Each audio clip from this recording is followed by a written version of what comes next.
dia a todos e obrigado por aguardarem. Sejam muito bem-vindos à videoconferência de divulgação dos resultados do terceiro trimestre de 2025 do IRB-RE. Destaco aqueles que precisarem de tradução simultânea, que temos essa ferramenta disponível na plataforma.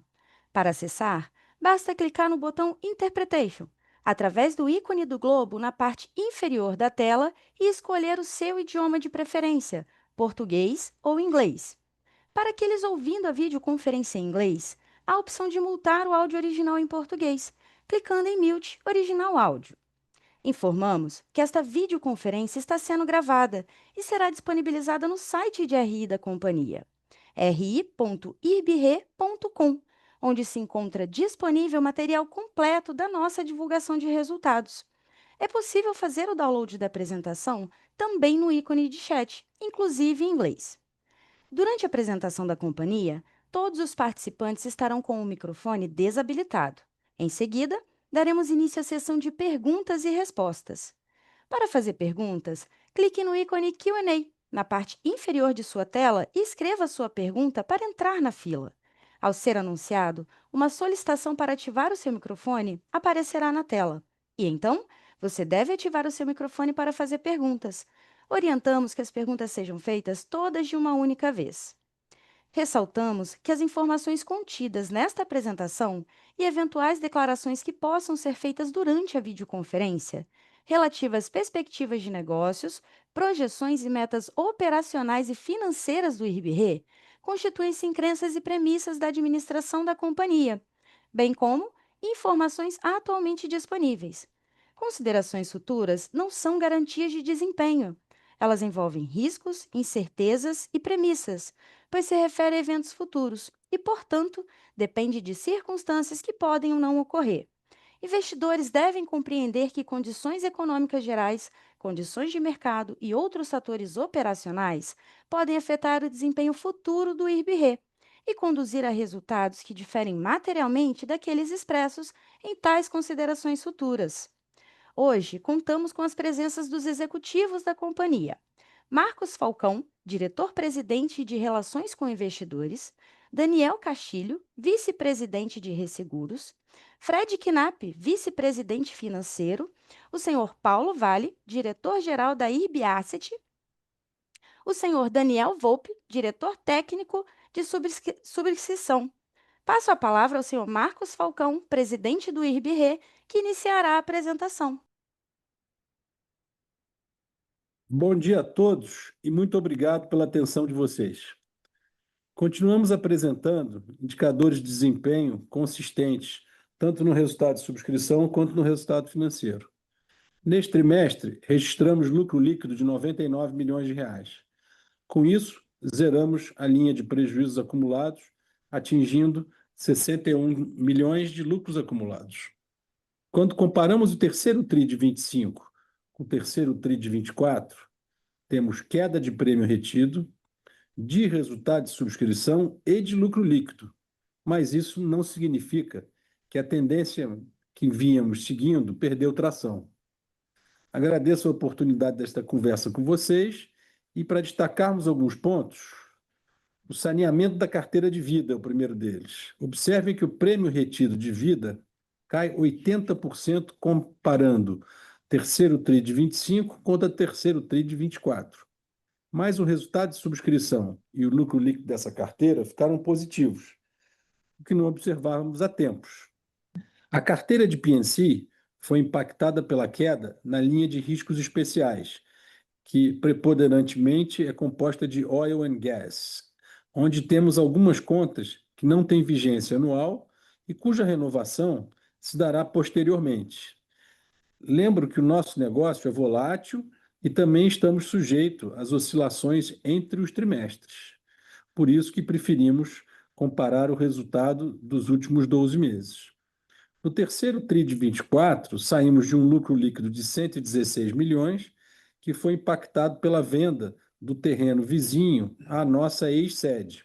Sendo assim, se isolarmos esse efeito no terceiro TRI de 24, teremos ainda um crescimento de lucro de 20% comparado aos 99 milhões observados no TRI de 25. Passando ao próximo slide, olhamos os comparativos, levando em conta agora os últimos 12 meses, né, que chamamos de LTM. Novamente, verificamos que a performance do segmento de vida se comporta da mesma maneira. Prêmio retido cai 75%, com consequente melhora no resultado de subscrição e lucro líquido. Quando olhamos a linha de P&C nos últimos 12 meses, temos um filme diferente. O prêmio retido aumenta, seguindo de crescimento no resultado de subscrição e no lucro líquido desse negócio. No consolidado, apesar do prêmio total impactado pela carteira de vida ainda apresentar queda, vemos evolução dentro do nosso planejamento no resultado de subscrição e no lucro. Aos poucos, esses efeitos bruscos do turnaround vão ficando para trás e a compreensão da evolução do IRB vai ficando mais simples e mais clara de se acompanhar. No próximo slide, falamos de alguns destaques de nossos indicadores. A nossa sinistralidade diminuiu 7 pontos percentuais, chegando a 61%, já incorporando efeitos de conciliação de sinistros pré-2020, que serão melhor explicados pelo Castilho mais adiante. Nossa solvência atingiu o patamar de 251%, que era a nossa meta desde que assumimos a companhia, deixando nosso capital num patamar confortável, obedecendo benchmarks internacionais de solidez e gestão de capital. Isso é refletido nos ratings, sendo que a S&P nos concedeu um upgrade para AAA na escala Brasil nacional. E a MBEST afirmou nosso rating a menos estável. Estamos trabalhando ainda para melhorá-los em 2026. Já o nosso retorno sobre o Tangible Equity superou o patamar de 20%, nos colocando nos níveis dos nossos peers internacionais, como Score, Hannover Re e Munich Re.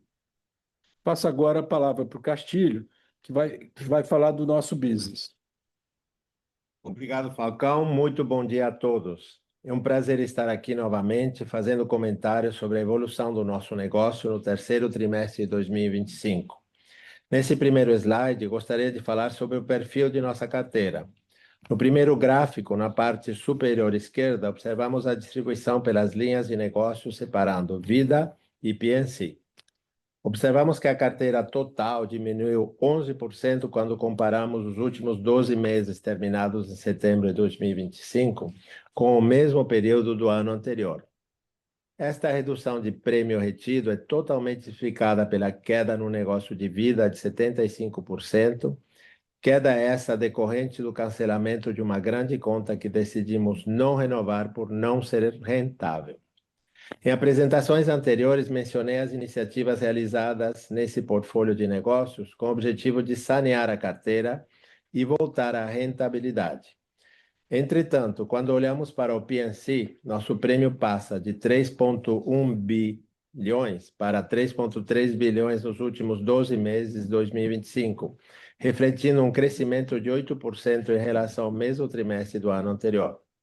A ideia é continuar selecionando riscos e crescendo nos negócios de maior rentabilidade.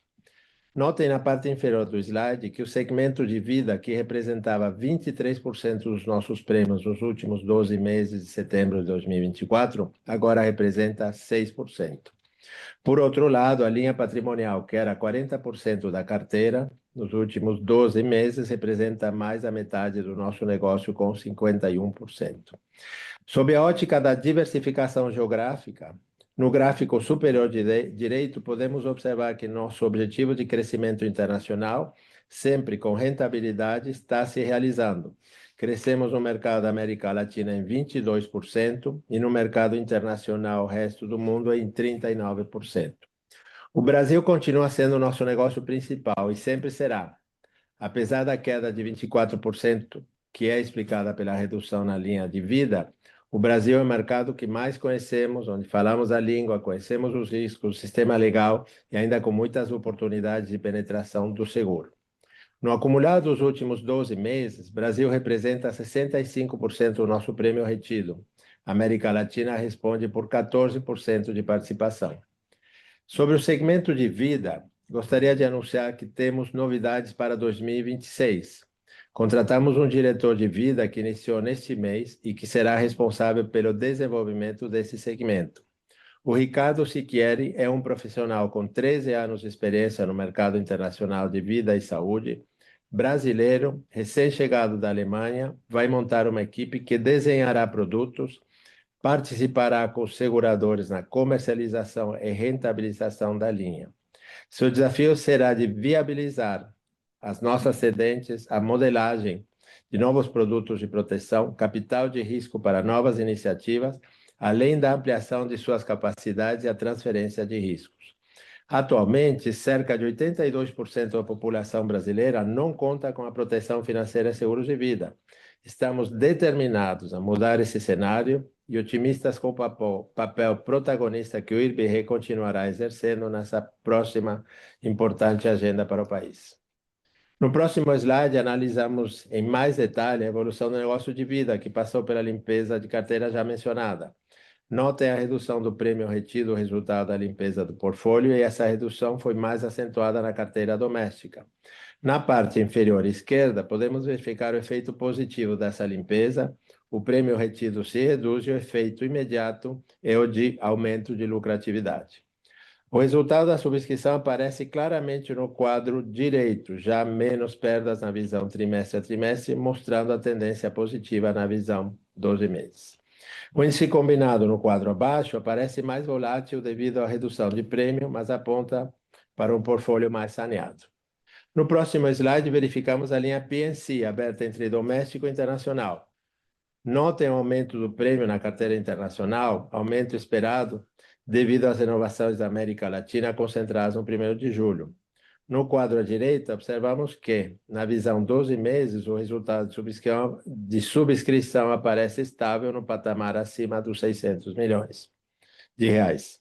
Importante mencionar que consideramos que a visão trimestre é uma foto de um curto período de tempo, já a visão 12 meses é um filme e nos mostra a tendência do negócio. Nessa visão 12 meses, podemos observar no quadro abaixo a estabilidade do índice combinado na carteira doméstica e a tendência do negócio internacional que caiu de 124% para 104%. No próximo slide, vemos o resultado consolidado aberto por P&C, ou seja, Property Casualty e Vida. As barras mostram o resultado trimestral, enquanto as linhas mostram os valores dos últimos 12 meses.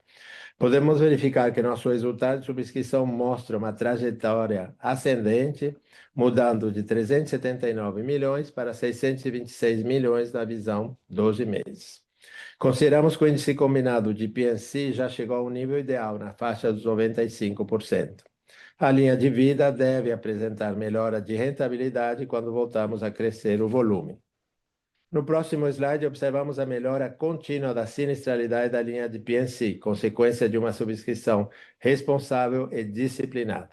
Podemos observar na linha pontilhada o trabalho que temos realizado na conciliação de provisões de sinistro com as nossas cedentes. Importante ressaltar que o valor das conciliações das provisões resultou em 88 milhões de reais de melhoria no sinistro no terceiro TRI de 2025 e no segundo TRI de 2025 foi de 47 milhões.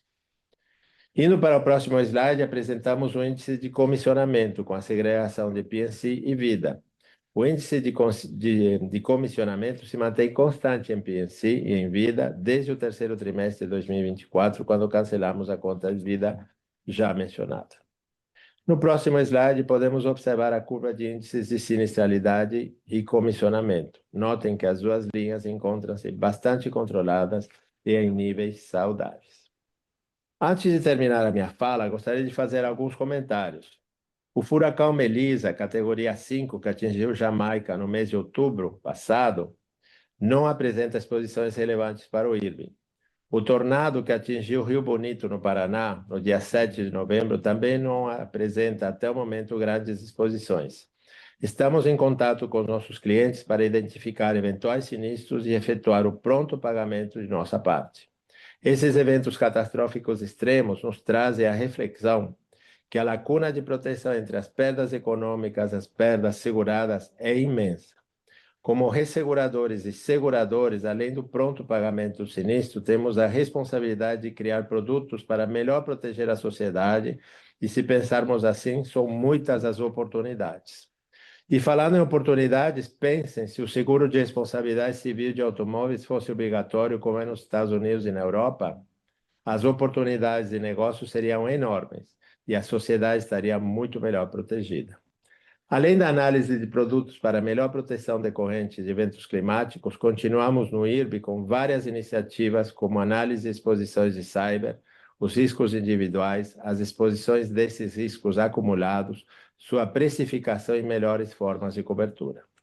Finalmente, gostaria de comentar sobre a possibilidade de um possível abrandamento das condições do mercado, chamado soft market. O soft market acontece tipicamente quando não há grandes eventos catastróficos no mundo. Passamos 2025 sem grandes eventos climáticos. Os incêndios da Califórnia, apesar de severos, mudaram o ponteiro apenas nos Estados Unidos. A falta de eventos catastróficos que mexem no ponteiro, os resultados positivos de forma geral no mercado internacional, aumenta o apetite dos resseguradores, aumenta a capacidade, surgem novos produtos financeiros, baixam os preços e se abrandam as condições de cobertura. Nós, no IRB, não nos deixamos contaminar por essa euforia. O antídoto que utilizamos é o da disciplina e disciplina de subscrição, tanto na precificação como nos termos e condições. Temos como objetivo, além da disciplina, aumentar nossa eficiência operacional, otimizando custos de retrocessão e despesas administrativas. Passo agora a palavra ao Daniel Volpe, nosso diretor técnico responsável pela precificação de negócios e retrocessões. Volpe vai compartilhar nossa estratégia de retrocessão. Obrigado, Castilho. Muito bom dia a todos. Gostaria de falar sobre a renovação dos contratos de proteção dos riscos retidos pelo IRB. Conforme mencionamos em teleconferências anteriores, a despesa de retrocessão do IRB é dividida em dois grandes grupos. O primeiro corresponde a 80% da despesa dos últimos 12 meses, refere-se às retrocessões firmadas com parceiros estratégicos. Nessas operações, o IRB retém parte do risco e retrocede o restante, geralmente para grupos no exterior, mediante o pagamento de um FII. O segundo grupo representa 20% da despesa nos últimos 12 meses. Diz respeito à proteção dos riscos efetivamente retidos pelo IRB. Essa operação tem como objetivo proteger o patrimônio e o resultado da companhia contra sinistros relevantes, sejam eles decorrentes de um único risco, como foi o caso da Cosan que tivemos no início do ano, ou de eventos, como o ocorrido no Rio Grande do Sul no ano passado. Com a melhora na qualidade e na rentabilidade da subscrição, aliada ao aumento dos índices de solvência, estamos confiantes em reter um volume maior de sinistros de média severidade. Nossas análises indicam que essa medida terá baixo impacto na alocação de capital e permitirá manter, dentro do IRB, resultados que eram cedidos aos retrocessionários. Isso porque os prêmios cobrados pelos retrocessionários estão acima da nossa expectativa e do histórico de recuperação. Por outro lado, considerando o aumento dos riscos associados às mudanças climáticas, ampliamos nossa proteção contra eventos severos no Brasil e no exterior. Por exemplo, o limite de cobertura contra catástrofes no Brasil foi elevado de 700 milhões para mais de 1 bilhão. Além disso, incluímos sinistros de automóveis e riscos diversos no escopo do Programa de Proteção Catastrófica no Brasil. Com essa cobertura adicional, o IRB está mais preparado para gerenciar os riscos de eventos climáticos severos. Passo agora a palavra ao Fred. Obrigado, Volpe. Bom dia a todos. É um prazer estar novamente aqui com vocês. Reforçando a mensagem do Castilho, a disciplina técnica de subscrição continua sendo o nosso principal direcionador interno. Esse foco tem se refletido de forma consistente na melhoria dos índices de sinistralidade e na rentabilidade técnica da companhia, mostrando que as ações implementadas ao longo dos últimos trimestres estão entregando o resultado esperado. No campo operacional, seguimos firmes na busca por mais eficiência e modernização dos nossos processos. Além do projeto de mapeamento de processos que já havíamos comentado no call anterior, concluímos neste trimestre a contratação da nova plataforma de ERP, o SAP S/4HANA, e agora iniciaremos a sua implementação. Esse é um passo importante na transformação digital do IRB. O novo sistema trará mais integração entre as áreas, automação de tarefas e informações em tempo real, fortalecendo de forma significativa a nossa capacidade de análise e de tomada de decisão. Em paralelo, seguimos na implementação do Data Lake, que tem como objetivo consolidar e modernizar as nossas bases de dados internas. Com essa estrutura, passaremos a contar com um repositório único de informações, permitindo decisões mais rápidas, precisas e sustentadas por dados ainda mais confiáveis. Os ganhos de eficiência e os benefícios trazidos por essas duas iniciativas, o SAP S/4HANA e o Data Lake, serão percebidos de forma gradual ao longo dos próximos trimestres, à medida em que os sistemas forem sendo integrados e incorporados ao nosso dia a dia operacional. Esses projetos estão totalmente alinhados à nossa estratégia de fortalecimento operacional e de suporte à disciplina técnica, que tem guiado o IRB nessa nova fase de gestão, uma fase voltada para eficiência, rentabilidade e tomada de decisão cada vez mais assertiva. No próximo slide, no que se refere às despesas administrativas, seguimos com o desafio de trazer o índice total para patamares de single digit. Nesse slide, para garantir uma leitura mais precisa, continuamos apresentando o indicador em base de 12 meses acumulados, eliminando assim os efeitos sazonais e pontuais. Ainda assim, observamos um aumento em relação ao exercício anterior, um movimento explicado por alguns fatores específicos e estruturais. O principal impacto veio das obrigações pós-emprego, que totalizaram 67 milhões. Esse valor reflete o ajuste atuarial do passivo, resultado da atualização das premissas de desconto e longevidade. Esses benefícios pós-emprego fazem parte da nossa história. São compromissos assumidos com colaboradores que ajudaram a construir o IRB-RE ao longo das décadas, como o plano de aposentadoria dos funcionários admitidos até 1968, o chamado Pré-68, além do seguro de vida, auxílio funeral e plano de saúde. Para garantir a cobertura destes benefícios, mantemos reservas matemáticas, que são reavaliadas trimestralmente conforme as normas da CVM. Também registramos multas e penalidades no montante de 21 milhões, relacionadas principalmente à despesa relativa a auto de infração fiscal, referente à não inclusão no lucro tributável no Brasil de resultados de subsidiária no exterior, essa sem caráter recorrente. Outro ponto importante foi o impacto da adoção do IFRS 17 e dos projetos de transformação digital, que representaram 17 milhões adicionais. Esse valor reflete tanto a reclassificação de contas quanto o reconhecimento de novas despesas de implementação em sistemas, investimentos que fortalecem a base tecnológica e de governança da companhia. Além disso, tivemos um efeito da inflação sobre contratos de serviços e tecnologia, algo próximo a 14 milhões, em linha com o reajuste médio praticado pelos principais fornecedores estratégicos. Por fim, como uma companhia de 86 anos de história, ainda carregamos uma parcela de custo de legado, que vem sendo endereçados e gerenciados pela atual administração. Esses custos se dividem em duas frentes: os custos in force, diretamente relacionados à operação atual, que representam cerca de 10% do prêmio ganho, e os custos de legado, vinculado a contratos de resseguros anteriores a 2020, que inclui despesas de sinistros, ações judiciais e outras obrigações associadas, hoje representando 3% do prêmio ganho. Passando agora para o próximo slide, vemos aqui o gráfico que mostra o comportamento do float, que é basicamente formado por sinistros a liquidar e IBNR, em relação ao volume de prêmios retidos. O que esse gráfico mostra é que o float vem se mantendo em patamares saudáveis e estáveis. Vale destacar também a redução no montante absoluto das provisões técnicas, resultado direto do trabalho de re-underwriting feito pela administração.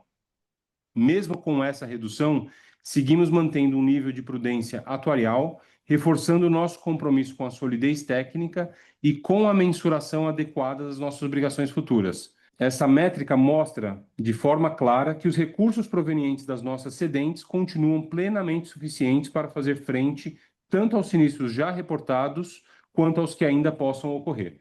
Em linha com esse tema, passo agora a palavra ao Paulo Vale, que vai trazer mais detalhes sobre o nosso resultado financeiro. Obrigado, Fred. Bom dia a todos.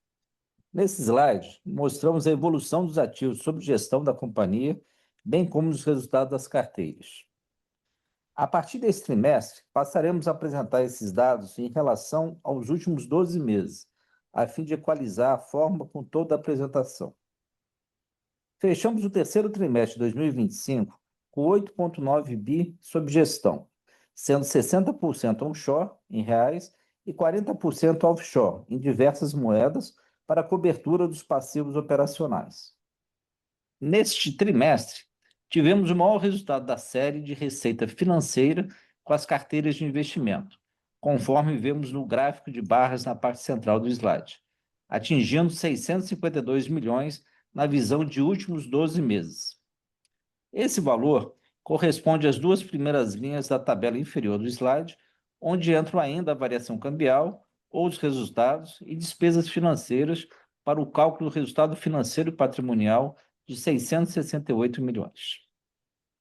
Esse resultado foi atingido devido à manutenção do patamar dos juros brasileiros em 15%, bem como pelos resultados bastante positivos das alocações táticas das carteiras de multimercado, crédito privado e bondes soberanos e corporativos no exterior. Além disso, passamos o trimestre com uma alocação maior em renda variável, onde obtivemos também resultado positivo. Mais uma vez, pesou negativamente no resultado o carrego em relação ao CDI das posições ativas e inflação, principalmente do legado. No próximo slide, mostramos a composição e o resultado dos investimentos por classe de ativos, bem como a composição da carteira onshore e offshore do que chamamos de legado, papéis comprados no passado com taxas de juros historicamente muito baixas. Observamos que a carteira onshore rendeu em sua totalidade 94,2% do CDI nos últimos 12 meses, e a offshore rendeu 106,5% dos Fed Funds no mesmo período. No lado direito, conseguimos perceber a renovação da carteira, com os papéis do legado tendo cada vez menos relevância no resultado ao longo do tempo. Esse processo continuará impactando positivamente em 2026 e será encerrado em 2028, devendo a nossa rentabilidade da carteira onshore se aproximar ou superar o custo de oportunidade. Cabe mencionar que neste mês de novembro, estamos liquidando a nossa posição do Globo 2026. Vale citar que, apesar do cenário de queda de taxas de juros, tanto aqui quanto no exterior, nos próximos anos, muito provavelmente, conseguiremos manter o resultado financeiro da companhia em valores próximos aos atuais, considerando que os mercados futuros de juros mostram que os patamares ainda permanecerão elevados e que a renovação da carteira descrita anteriormente aumentará a nossa rentabilidade. Agora, passo a palavra para o Marcos Falcão. Obrigado, Paulinho.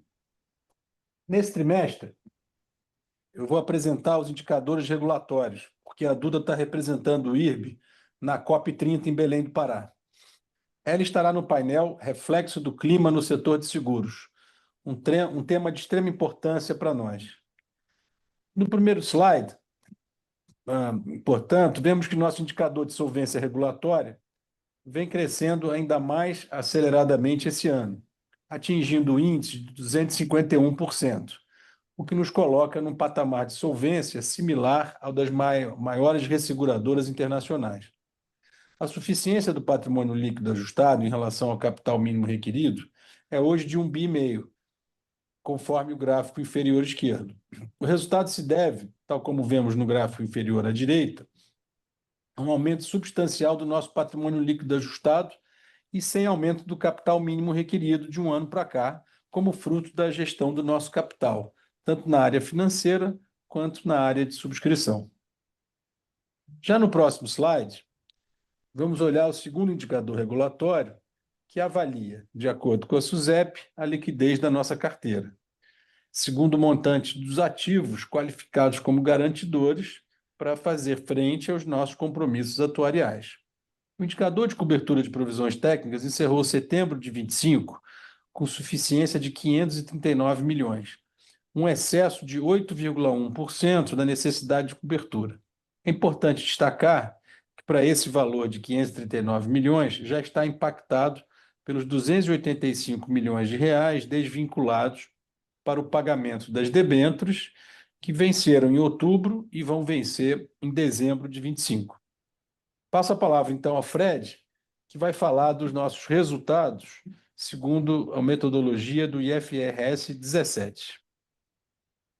Obrigado, Falcão. Agora, na sequência, apresentaremos o nosso desempenho no IFRS 17. No terceiro trimestre, o lucro líquido foi de 112 milhões, comparados com 192 milhões no mesmo período em 2024.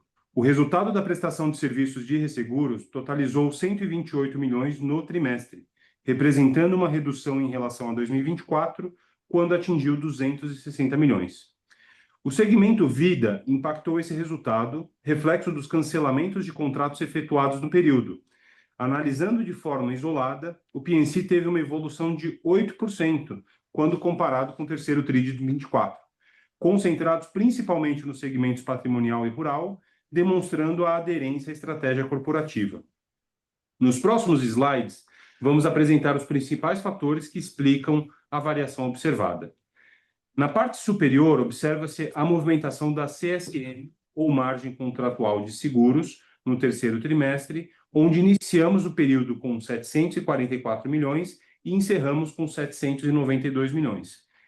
Essa variação foi influenciada principalmente por ajustes positivos de 189 milhões na CSM, esses vinculados a atualizações das projeções atuariais de sinistralidade, a entrada de 122 milhões de novos negócios e pela amortização natural da CSM em 275 milhões, concentradas principalmente no segmento patrimonial e em linha com o padrão de prestação de serviços.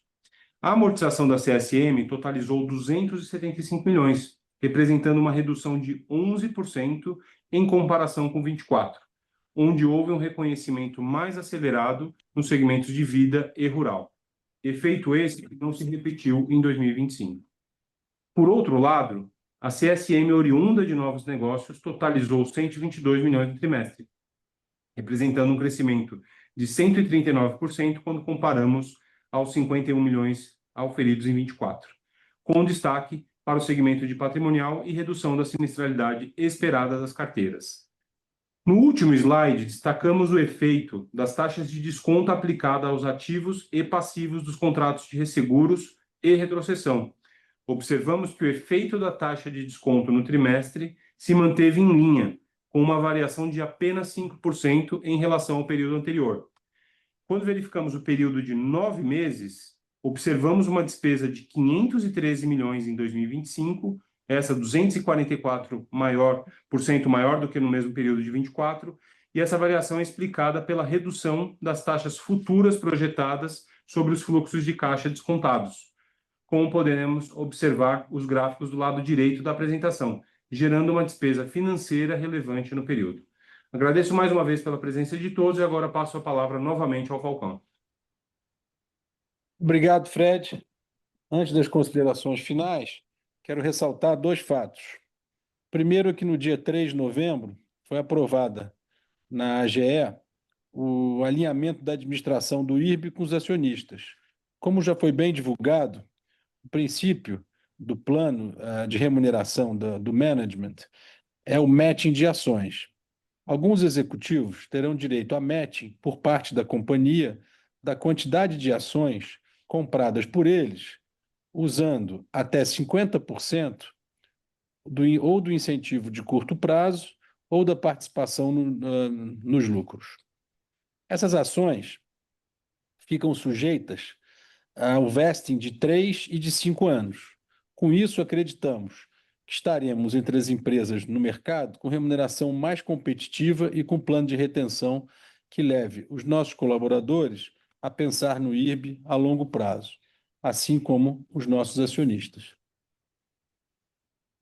Eu lembro ainda que esse plano atende à resolução CNSP 476. Tá? Além disso, nesse trimestre, zeramos a linha de prejuízos acumulados e, em setembro de 25, já atingimos 61 milhões de lucros acumulados, faltando ainda o quarto trimestre. Segundo o nosso Estatuto Social, 5% do resultado deve ir para a constituição de reserva legal. Depois dessa constituição, devemos distribuir 25% do nosso lucro líquido ajustado como dividendos ou como juros de capital próprio. Essa distribuição deverá ser deliberada na próxima Assembleia Geral de Acionistas, que deverá ser realizada em março de 26. Continuo bastante otimista com o que vem pela frente e pronto para levar o IRB-RE a um novo patamar. Nosso negócio de subscrição continua forte, disciplinado e rentável. Obtivemos praticamente o mesmo resultado de subscrição do terceiro TRI de 24, alcançando uma sinistralidade mais baixa, provando que temos ainda espaço para melhoria de margem. Do lado do top line, continuamos com o desafio de crescer, mantendo nossa rigorosa disciplina de subscrição e tendo praticamente saído dos negócios de vida e aviação, o que prejudica a comparação ano contra ano. Pela visão do Combined Ratio, entendo que existe oportunidade de redução desse indicador, tanto pelo crescimento do prêmio-ganho, quanto pela diminuição nas despesas administrativas. O resultado financeiro tem entregado boa performance, mesmo com a depuração que estamos fazendo nas aplicações menos rentáveis, e para o próximo ano teremos ainda taxa de juros em patamares bastante elevados, apesar da expectativa do início do ciclo de queda dessas taxas de juros. Mas o nosso endividamento começará o ano reduzido à metade, o que gera menos despesas financeiras. Agradeço a todos e vamos às perguntas? Agora começaremos a sessão de perguntas e respostas. Lembrando que para fazer perguntas, vocês devem clicar no ícone Q&A na parte inferior da tela e escrever a sua pergunta para entrar na fila. Ao ser anunciado, uma solicitação para ativar o seu microfone aparecerá na tela. E então, você deve ativar o seu microfone para fazer perguntas. Solicitamos, por gentileza, que as perguntas sejam feitas todas de uma única vez. Vamos à nossa primeira pergunta. É do Guilherme Grespan, do JP Morgan. Guilherme, iremos habilitar o áudio para que você possa realizar a sua pergunta. Guilherme, pode prosseguir, por favor? Oi, bom dia, Falcão, Castilho, todo o time que está apresentando. Obrigado pela oportunidade de fazer pergunta. Duas do meu lado, se eu puder, uma só relacionada aqui mais especificamente ao sinistro do trimestre. Olhando a composição, chamou a atenção que teve uma participação de BNR bem mais relevante esse TRI no sinistro retido, 166 milhões. Eu queria só entender um pouquinho, é um pouco mais difícil no Financial Statements, no IFRS 17 de reconciliar, mas em que segmento esse BNR aconteceu e se tem se é mais concentrado em algum sinistro específico, enfim, qualquer cor um pouquinho maior em cima do IBNR que foi feito esse TRI, que olhando o histórico aqui foi um montante relevante. E aí a segunda pergunta é só com relação ao prêmio. É, eu, eu sei que não é o endgame, né, o crescimento de prêmio, mas chamou a atenção aqui que mesmo ajustando pela questão de alguns términos de contrato de vida, se a gente olha aqui o crescimento de prêmio ex-vida, ele deu uma desacelerada esse TRI. Então era só ouvir um pouco de vocês como que está a perspectiva de crescimento de prêmio olhando para frente. Obviamente tem esses efeitos que acabam poluindo um pouco o top line consolidado, mas se puder falar um pouquinho mesmo ajustando pelo término dos contratos de vida, como que vocês estão vendo o crescimento de receita no negócio? Obrigado. Bom dia, Grespan, Fred falando aqui, tudo bem? Tudo O jóia. IBNR do período, ele foi basicamente constituído aí por entradas de prêmios adicionais do ano, tá? Agora, entretanto, eu gostaria de reforçar que a reserva de IBNR ela é positiva, tá? E ela demonstra aí o nosso nível de prudência atuarial e ela traz ali para o balanço, né, as reservas de pagamentos de sinistros futuros, né, dos prêmios que estão entrando agora e que, caso elas não sejam utilizadas, elas serão revertidas no futuro, tá? Isso faz parte do processo natural de reserva atuarial que é feita pela equipe. Ele está majoritariamente estruturado na área de property, tá? Que hoje corresponde a quase 50% da nossa produção, então tem um pouco mais de cauda curta, né, dentro da estrutura. E aí, quando você compara com 2024, nós tivemos algumas baixas importantes, né, aí devido ao comportamento da carteira de agro, principalmente, no qual a gente fez algumas reversões pontuais em 24. Então, ela cria aí essa distorção, mas, de novo, gostaria só de reforçar que o IBNR ele é algo positivo, né? A gente tá trazendo ali para a estruturação de reservas futuras e pagamentos futuros. Então, passo a palavra agora para o prêmio, mas se tiver alguma pergunta adicional, e aí o Castilho responde a partir do prêmio. Guilherme, o Daniel Castilho aqui, tudo bem? Quanto ao efeito do prêmio, o efeito do prêmio é sazonal, tá?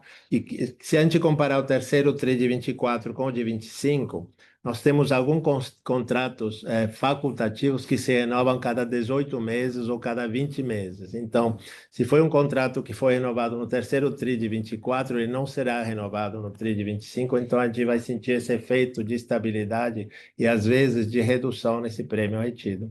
Mas um efeito exclusivamente sazonal. Falando em prêmio, eu gostaria de acrescentar que no PNC a gente, depois de participar em eventos como Monte Carlo, Baden-Baden em outubro e esta semana na Costa Rica, o número de propostas que a gente está recebendo é incrível como tem aumentado, principalmente facultativo, chega a ser 4 vezes mais do que a gente recebia há um ano atrás. E em contratos, praticamente o dobro das propostas que a gente recebia. Então, estamos muito otimistas. É claro que a gente não aceita tudo que é apresentado para a gente, mas estamos muito otimistas quanto ao desenvolvimento do prêmio nos próximos meses e nas próximas renovações, sendo que a próxima grande renovação agora é em janeiro do próximo ano. Tá Respondido? claro, muito respondido. Obrigado, Fred Castilho. A nossa próxima pergunta é do Daniel Vaz, do Safra. Daniel, iremos habilitar o áudio para que você possa realizar a sua pergunta. Daniel, pode prosseguir, por favor? Bom dia Falcão, bom dia Castilho, todo o time. Obrigado pelo espaço para fazer perguntas. Eu queria pegar um follow-up na pergunta do Grespan, na segunda pergunta. A gente entende, né, que os casos de risco especiais, principalmente oil and gas, tem alguns casos também da saída, né, de aviação, de alguns segmentos um pouco mais expostos a um risco maior. E também agora no comentário do Castilho sobre os contratos que se renovam 18 e 20 meses. Se vocês fossem olhar para 26, né, assim, tentando pegar os 6 meses acumulado até o primeiro semestre, vocês estavam rodando aí mais ou menos no Brasil em 10% de crescimento. Agora você acumulou mais ou menos um e pouquinho, né, o seu low single digit. E aí, assim, coloca uma dúvida aqui, a gente na hora de modelar, qual que é a projeção que vocês estão tentando trabalhar para 26 de crescimento de prêmio do não vida, né? O vida ficou tão pequeno no Brasil que talvez o percentual já não importa tanto. Olhando então para o não vida, assim, se você fosse excluir todos esses efeitos, assim, você estaria trabalhando mais ou menos com quanto de crescimento, assim, porque hoje você tem uma reserva grande, né? A tua solvência está muito alta, e aí você tem é, esse balanço de crescimento, mais uma solvência que começa a ficar muito alta, o quanto que vocês querem mudar a estratégia para conseguir crescer um pouquinho mais ali colocando o preço um pouquinho para baixo ou não. Então, tentar pegar um pouco do patamar que vocês estão olhando para o ano que vem, como se fosse olhar para um crescimento de prêmio ajustado aqui, o retido ou o ganho, o que vocês preferirem falar. Então, tentar excluir esses efeitos e trabalhar num patamar mais recorrente para ajudar a gente aqui a projetar. Obrigado. Obrigado pela tua pergunta. Obrigado pela tua pergunta, Daniel. Você falou bem, aeronáuticos e vida, a gente praticamente zerou aeronáutico, que era uma carteira que a gente não queria ter porque não era nada rentável, e reduzimos o nosso vida de 23% para 6% se comparar com o anterior. Que quer dizer que a gente tem grandes expectativas agora com a reestruturação da nossa área de vida. Acabamos de contratar um novo diretor, como falamos alguns minutos atrás, que traz toda a experiência internacional na criação de novos produtos, e nós acreditamos que a partir de agora não vamos ver o efeito imediato em 2 ou 3 meses, mas eu acho que no decorrer do ano a gente vai ver esse efeito de somar muito na área de vida e na área de saúde. No que diz respeito ao P&C, eu estou muito otimista porque a gente começou a visitar o mercado muito agressivamente desde o ano passado. O ano passado mapeamos oportunidades. Este ano nós tivemos várias reuniões face-to-face com clientes, tanto em Monte Carlo em setembro, como em Baden-Baden agora em outubro. Esta semana voltamos de Costa Rica e era incrível como enquanto a gente fazia as reuniões lá, as propostas apareciam aqui no IRB. A gente está acreditando que deve praticamente quadriplicar o nosso número de propostas. E é claro que algumas a gente não vai poder fazer nada e outras a gente vai fazer as contas e se forem rentáveis, é claro que nós vamos entrar. Então, eu estou muito otimista. Eu acho que a renovação de janeiro, como vocês sabem, praticamente 60% dos nossos negócios se renovam em janeiro. Estamos recebendo propostas, já estamos analisando agora e estou muito otimista quanto à realização de novos negócios, tanto no Brasil como no internacional. Não sei se respondi a sua pergunta, Daniel. Sim, e se você pudesse colocar hoje uma prioridade, né, entre Brasil e exterior, ou talvez não a prioridade, mas a qualidade das propostas que estão chegando na mesa para vocês, de Brasil e exterior, onde que você acha que, olhando para um horizonte um pouco mais de médio prazo, curto, médio prazo, vocês têm um potencial maior assim de expandir? Porque a carteira ela era a diferença era muito grande quando vocês fecharam praticamente o apetite pelo exterior e agora ela vem crescendo num ritmo bom, né, assim, de prêmio retido. Então, qual que é O o Bra- equilíbrio das forças aqui, né? Onde que você está vendo a melhor oportunidade? Hoje, praticamente 60% do prêmio está no Brasil, é o nosso principal mercado. A gente vai continuar trabalhando muito forte no Brasil para manter e desenvolver esse negócio.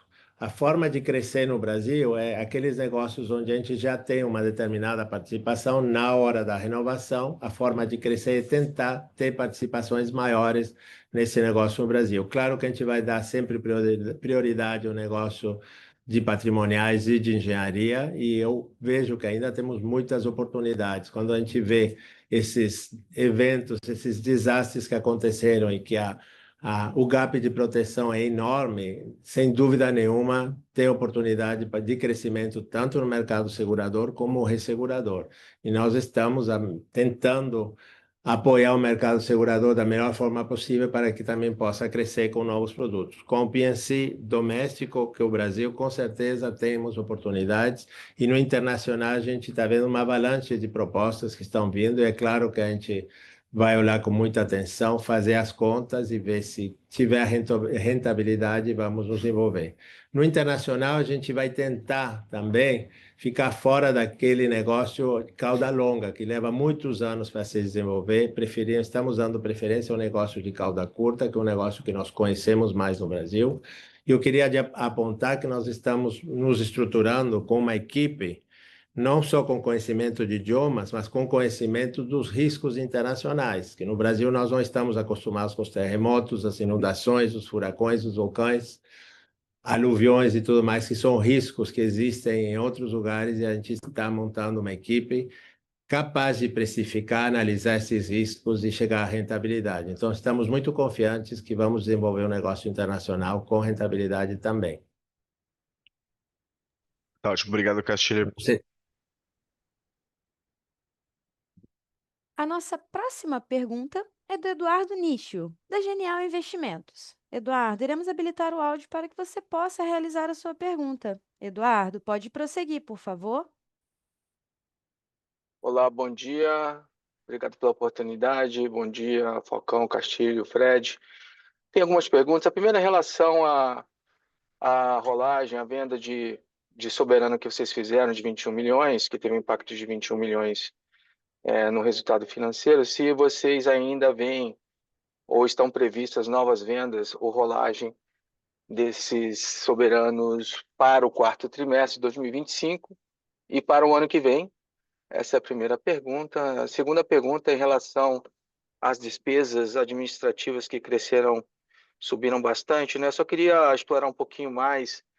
O slide que vocês mostraram na apresentação é bem ilustrativo, mas eu queria saber um pouquinho da visão de vocês desse índice, como é que vocês veem ele evoluindo, o que foi de não recorrente enfim, que vocês acham que dá para conter nos próximos trimestres? E qual seria um número mais normalizado desse índice para vocês? Né? Obviamente tem o fator denominador, mas de qualquer forma o número foi muito alto esse trimestre. Muito obrigado.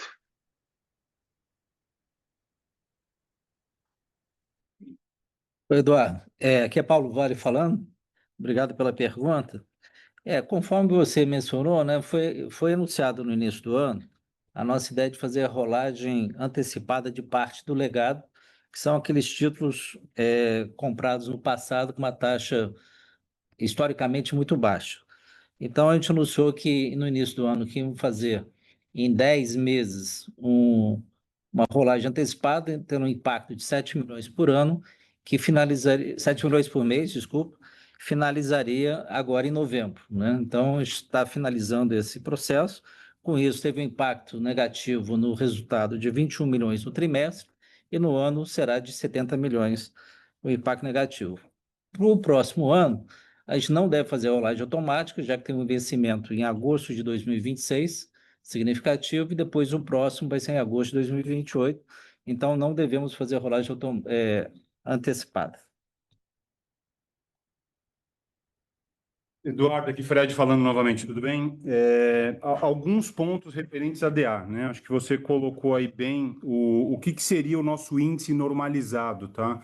Eu até comentei um pouco no call, a gente busca aí os single digits, tá? Esse é o primeiro ponto que eu gostaria de reforçar. A gente está trabalhando aqui para essa busca de eficiência e estruturação, mas isso, né, uma vez que a gente tem ali o denominador e numerador ali estruturado, esse é o nosso objetivo como empresa. É importante a gente ver a foto também, né? A foto e o filme, isso também a gente traz, né? A gente teve alguns itens pontuais aí. O pós-emprego, ele é uma reserva, né? Então ele pode ter essa volatilidade. A gente teve essa volatilidade no ano passado, no qual ela ficou negativa. Então, mas quando a gente olha essa provisão, ela tem aí esse contexto, esse conceito. Agora, a gente teve alguns itens pontuais ali de multas, né? Que a gente não tinha oferido multa aquela rentabilidade no exterior, então ela teve um efeito aqui também, mas a gente vem buscando essa eficiência, tá? Então, só para tentar demonstrar para vocês que o nosso objetivo é que o índice de DA, né, a gente tenha essa busca aí que o Castilho comentou por crescimento de prêmio, e aí ela deveria aí anular no futuro essa DA para chegar em single digits, tá?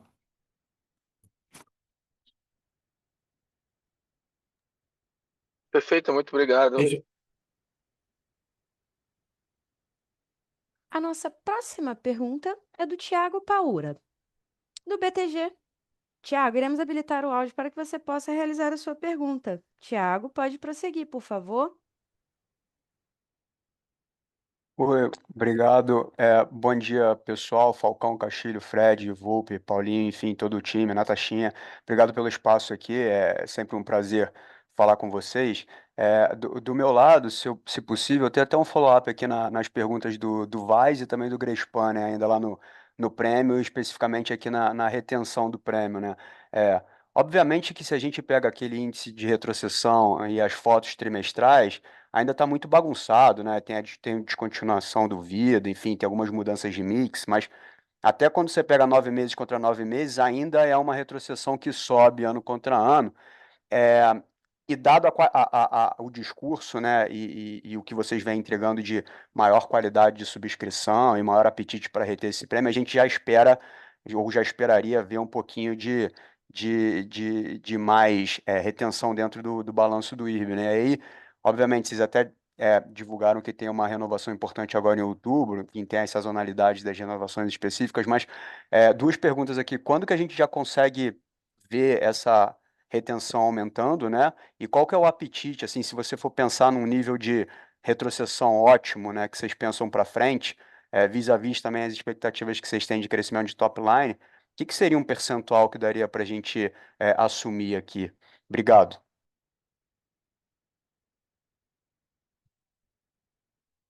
Tiago, bom dia, aqui é o Daniel Volpe falando. Que nem eu expliquei no call, a retrocessão é dividida em dois grandes grupos, né? Então, 80% dessa despesa são operações que a gente faz com parceiros estratégicos, que a gente retém parte do risco e a gente recebe um FII por essa operação, tá? Então, enquanto esse FII que a gente receba for atrativo e remunerar o capital investido, a gente vai continuar fazendo essa operação porque ela é atrativa para nós. 20% da despesa é, de fato, a retrocessão daquela que a gente compra para proteger os riscos retidos pelo IRB, né? Essa que eu mencionei no call, que a gente vai ter aí uma estratégia de retenção maior, tá?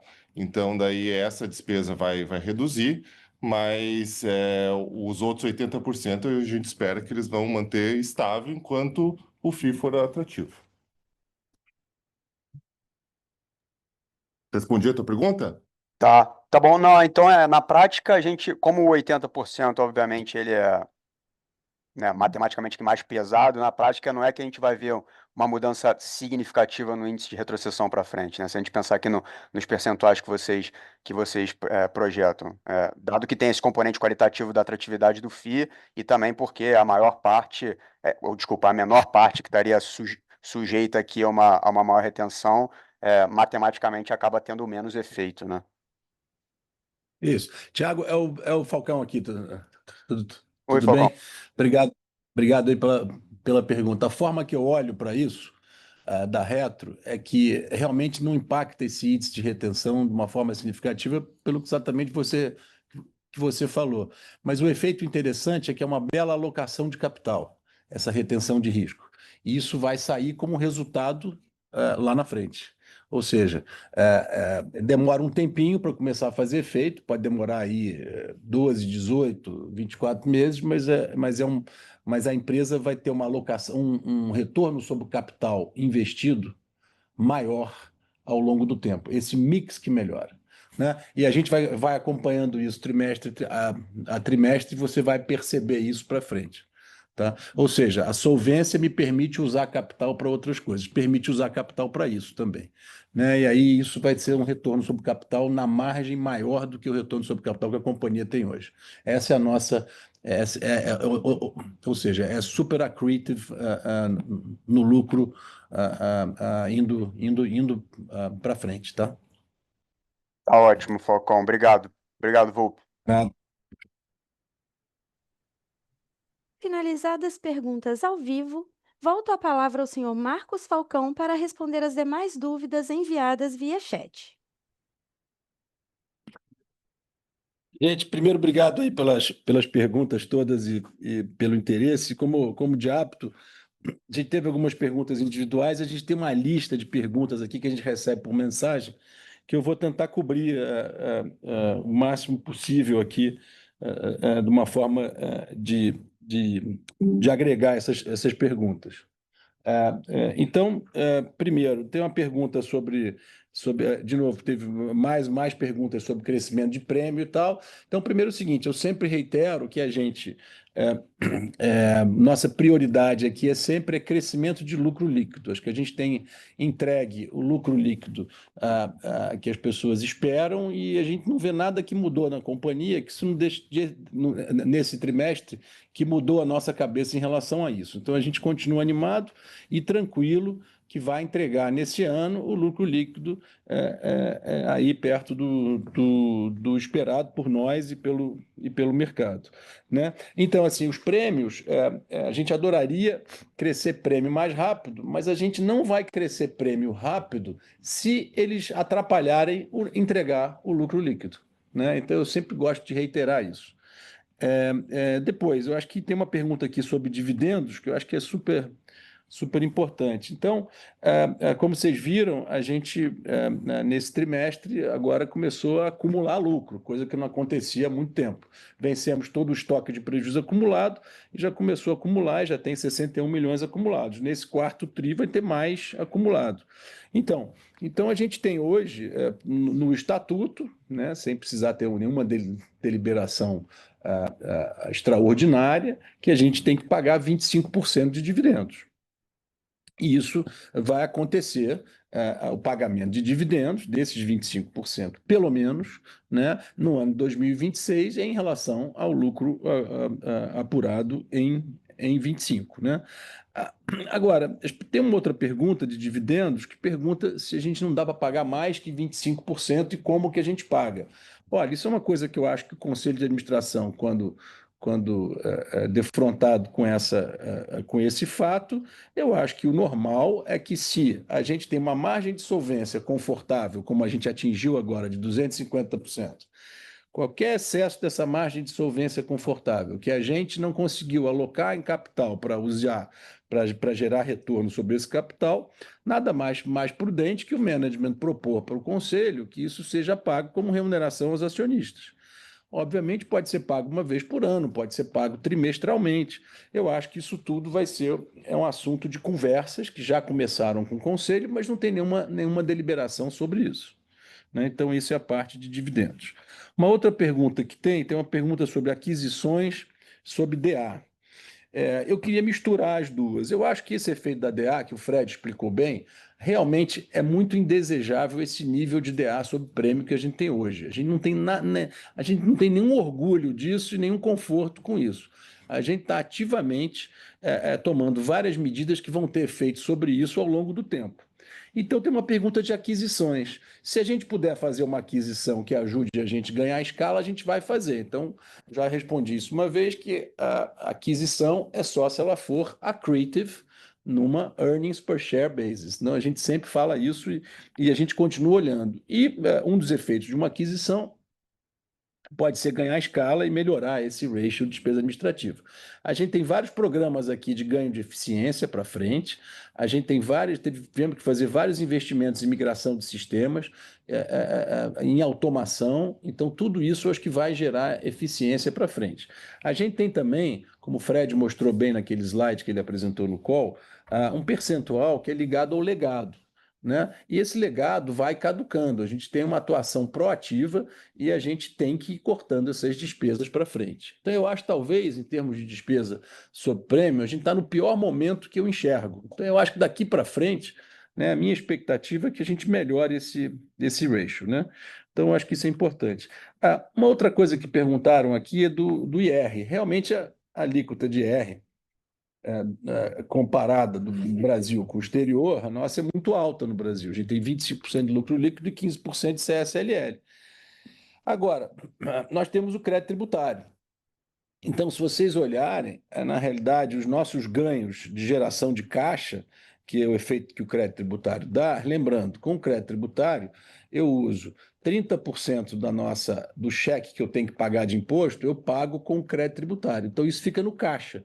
Então, a nossa geração de caixa é que daria a compensação dessa alíquota mais alta. Então, eu gero caixa como se menor a minha alíquota fosse. Mas, no resultado do DRE, ela continua refletindo essa alíquota. E por fim, tem uma pergunta sobre Andrina, LRS. A gente, esse ano, não pretende emitir nada. A gente, como disse, emitiu esse ano para testar os dutos, e agora a gente está fazendo alguns ajustes nos dutos depois do teste, e a gente, com calma, retoma essas emissões, provavelmente no primeiro tri do ano que vem. Eu acho que, com isso, o último ponto que faltou aqui é do alinhamento com o management, do management com os acionistas. Então, a gente vai colocar esse programa em vigor agora, né? Ele tem aí um processo formal disso, né? O programa se inicia com um pedaço pequeno esse ano e ele vai ser mais impactado na hora da gente pagar o incentivo de curto prazo relativo a esse ano e o PLR relativo a esse ano, que deve ser quando a gente fechar os números e fechar o balanço auditado no primeiro tri do ano que vem. Eu acho que com isso eu encerro, agradeço a todos e reitero que nós estamos muito tranquilos, olhando para frente, com a nossa gestão, cientes dos nossos desafios, mas muito animados, o time cada vez mais afiado, e reitero que nesse semestre nada aconteceu que mudasse essa nossa visão, tá? Muito obrigado e um bom fim de semana a todos. A videoconferência de resultados referente ao terceiro trimestre de 2025 do IRB-RE está encerrada. O Departamento de Relações com Investidores está à disposição para responder as demais dúvidas e questões. Muito obrigada aos participantes e tenham um bom dia.